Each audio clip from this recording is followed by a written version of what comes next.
after lunch. So this is Arlene's mom. For those that don't know, I didn't know if they court date had ended early or not, but apparently they just broke it up into two different feeds.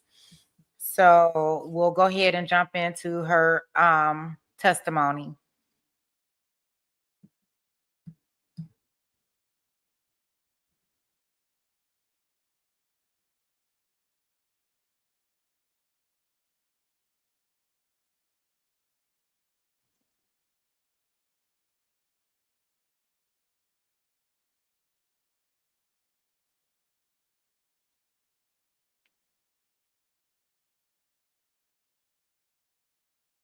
Yes. So my mom was a very strict mom. She always wanted me to learn everything on my own.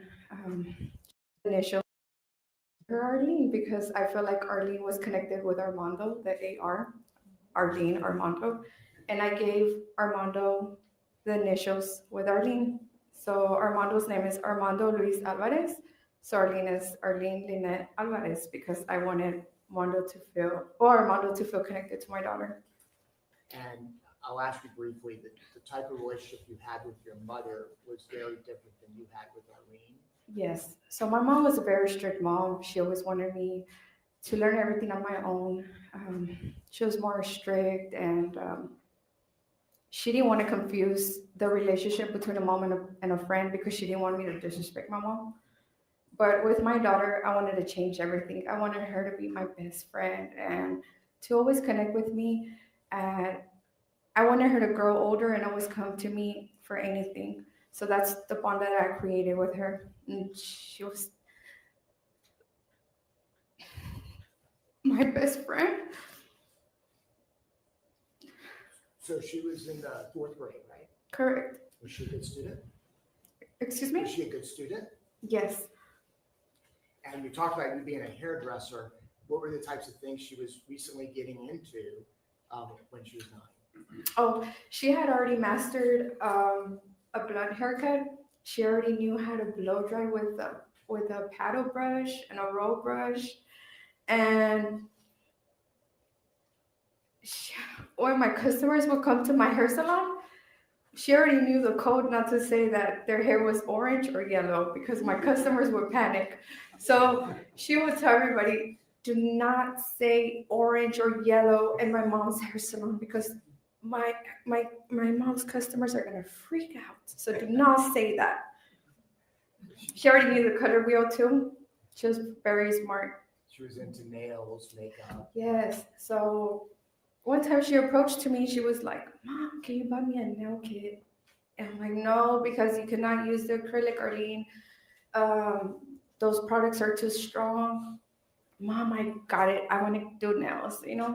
So I ordered her the gel nail kit and everything. That day I had asked my mom if she could take care of Arlene because I had 4 customers. And I specialize in blonde, like platinum cards and all this stuff. So I was like, I'm going to be really busy, Mom. She was like, don't worry, leave her here. When I got back that day, Arlene already had her nails done. She did it by herself. She's like, Mom, see, I know, I have it in me. Like, I did my nails by my own. And that's it. That's all she had to do. Once she took off with her first nail set, she was already doing nails to everybody. She was the nail stylist in the family. Can you describe her relationship with her brother, who was, I guess, 2 years younger? So, my babies, I feel like I'm so close to all my babies because I breastfed all my kids. I nurtured my babies, and I always took care of my kids. Wherever I worked, wherever I went, I always carried my kids with me because I thank my mom for making me the woman that I am now because my mom would only take care of my kids for emergencies, but she taught me that I always have to have my kids around me.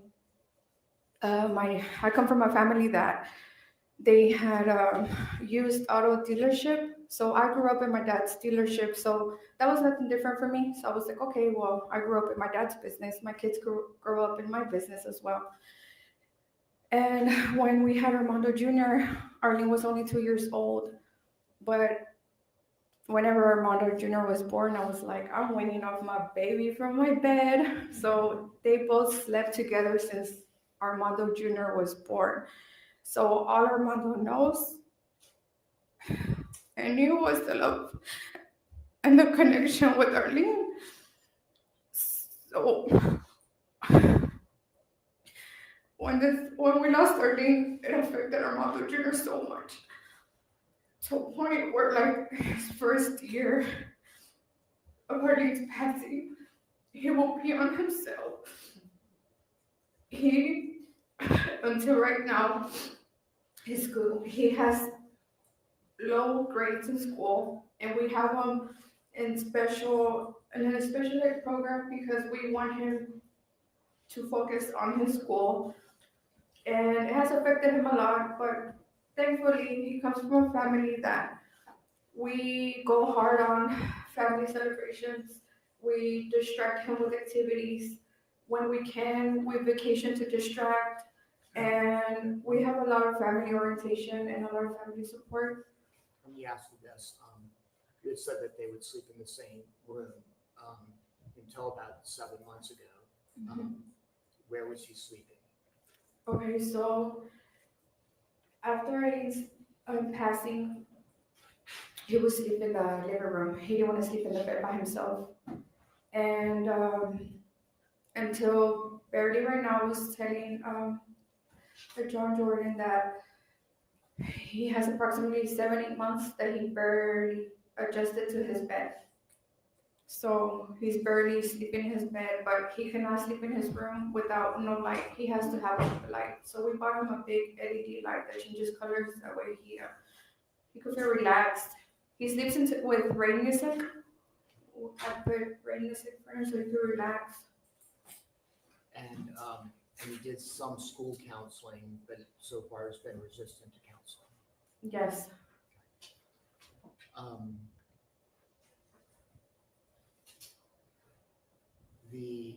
allowed to ask you, as Arlene's mother and the mother of your family, how has the loss of Arlene, affected you and your family? Oh, none of us are the same. My husband's not the same. I'm not the same. Our mother Junior's not the same. And we've had trauma. We don't sleep well. We have had arguments between me and Armando because after all of this, we feel guilty as well. We feel guilty for going out for dinner. We feel guilty for trying to pay our bills because Armando and I. Let me ask you. Is I'm not going to go through everything, but that night when y'all were going out, you feel somehow guilty for things about what transpired. And so, like, tell us a little bit about that. So that day, I worked. I did hair because us as hairstylists, we get busy during the holidays. So Valentine's, everybody's trying to get all dolled up for their husbands, their boyfriends. So I was busy that day. Armando worked as well. But as soon as I finished, I told Arlene, let's go to Macy's. I want to see if your dad buys me something. Let's go buy him a cologne. So she's like, Mom, you know he ain't gonna buy you nothing. Why are you gonna buy him something? Girl, let's just go. Because I had bought her a breakable chocolate for her and my son. Now, I was sharing that my daughter, I was teaching her how to be strong and not to be dependent on anybody. So what would I do? On Valentine's and any special occasions, I would gift her all my love. I would make sure that she wasn't looking in the future for another man. I would make sure she wasn't looking for somebody for love. Like, I wanted her to be self-independent. So by the time she grew, she wasn't so easily impressed. I was teaching her that. So for Valentine's, I bought her a breakable heart for her and my son, and we did the whole Macy's thing. That's when she's like, Mom, I don't know why you're doing that. My dad's not gonna buy you nothing. That boy stays working. I'm like, well, we'll see. So we went home. Now, my son Armando brought his first 100. He said, Mom, I got 100. We're like, oh my God, we're gonna celebrate. You know, like, Then, let me stop you there, mhm. and then Armando works late. Armando comes in late, right? So then Armando comes in, and then Arlene's like, my mom got you something. Would you get her? And then he's like, oh my God. And then Arlene goes and gets the gift. What are you gonna give my mom? Mom, I told you, but I didn't give you nothing, girl. Oh my God, you did all of that for nothing. So I was like, he's like, no. Oh my God, I'm so sorry. I went to work and I gotta make it up for you. And then Armando comes, and on top of that, I got 102. And he's like, oh, well, let's celebrate the 102. Let's go, come on. And then I was like, no, I'm not hungry. I don't want to go eat. He's like, no, come on, everybody change. We're already in pajamas. He's like, let's go, come on, we gotta celebrate this. He's like, but before that, I gotta deposit this check because if not, we're gonna go negative. Like, because our bills were gonna go in. So we're like, okay, let's go. And then you found you had a flat tire in your car. Oh yeah, all the red flags were there. When we got in my car, level 0 slash tire, and he was like, "Let's go in your mom's truck." And then he's like, "I know, cause your mom doesn't have the car seat. Let's go in my truck." So then I was like, "Okay." We kept on. So when it came to, Yeah. you told me as far as him having to deposit money, Mm-hmm. you could have done something you didn't do it. Yes, I beat myself so bad because the money that Mondo had to deposit, I had that money in my bank account. But since I was so mad that he didn't give me a gift, and I feel mad because I bought him a gift, and I feel like I'm the one who pushed him to take us out for dinner. And when he had to deposit money, I was like, no. He got here late. He didn't give me nothing, so I'm not gonna give him that money. So now it was a slap in the face that all of this happened for $20 when I had more money in my bank account and I could have saved my daughter, and it was more of a big amount. So now, not only do I regret giving my husband a gift, now I regret not depositing him, transferring him that money. But it's like, why should I feel this guilt if we did nothing wrong that night? That day, my mom was like, Arlene, stay home, let your parents go eat. She's like, no, I gotta go have my chicken wings. Oh my God, I love the wings from Spanky's. I want to get my salad. And Spanky's was y'all's family. It still is. I've been going to Spanky's since I was in 6th grade, and when Armando was my boyfriend, he would try to impress me with like his little his favorite restaurants. I'm like, no, I got you better, man. We gotta go to Spanky's. So when I took him for the first date, he loved it. That was our family. That was y'all's first date place? No. That wasn't our first. Okay. No, that wasn't. But And Arlene grew up there. Armando Jr. grew up there. When I was pregnant for Armando Jr., my favorite was fried mushrooms. And so the last thing I'll ask you, we know around this time you all were building your own house, Mm-hmm. and Arlene got to design her own room. Oh, yes. And did y'all end up still completing that room? Like, So I was sharing that me and Armando, we bought our first home when we were 21. And I was sharing that I don't know if I have a different mentality, but I was like, we had around 5 years living in the house, and I had to Armando. you know what, I don't want to be slaved up in the system. He's like, what are you talking about? I was like, I don't want to be young and in debt. Like, let's sell the house and whatever we profit, let's buy a house cash. You know, that way if we have the rest of our debts, which is it was our vehicles at the time. But then, We're so paid off, to right? fast forward, what you ended up doing during that time as you're living with your folks. you So yes, designed the house. I just want to explain stuff a little bit. That way they don't feel like we were living with my parents, you know. So we bought off a property. We demoed the house, and that's how we bought that house with the amount of money that we profited from our first house. And that's whenever we included Arlene and we did our design of our house because that was the plan. And we will go clean up our land and everything because that was our dream. So that's why we were staying with my parents at the time because my parents were like, why are you gonna spend more money? Y'all just stay here, whatever y'all have to continue on building the house.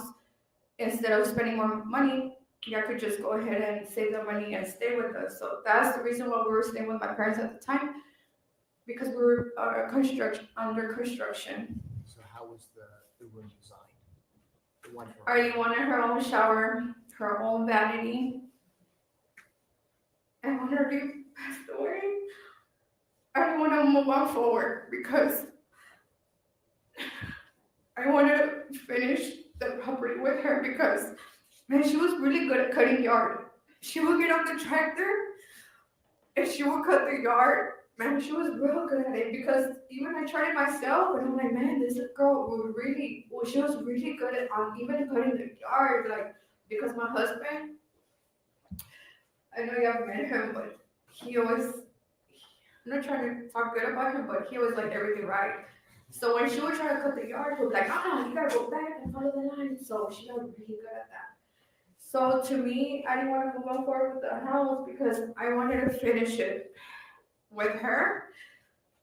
But as an honor of love to her, I told my husband, no, you know what, let's move on forward.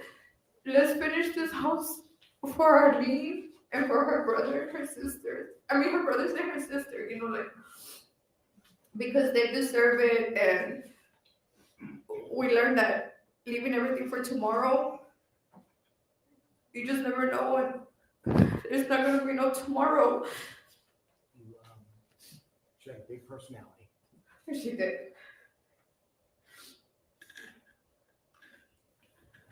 Passwords. We don't have any questions, Your Honor. This was the excuse. Yeah, yes, sir. Next witness, please. State restaurant. Did y'all want to take a quick meeting or you're good?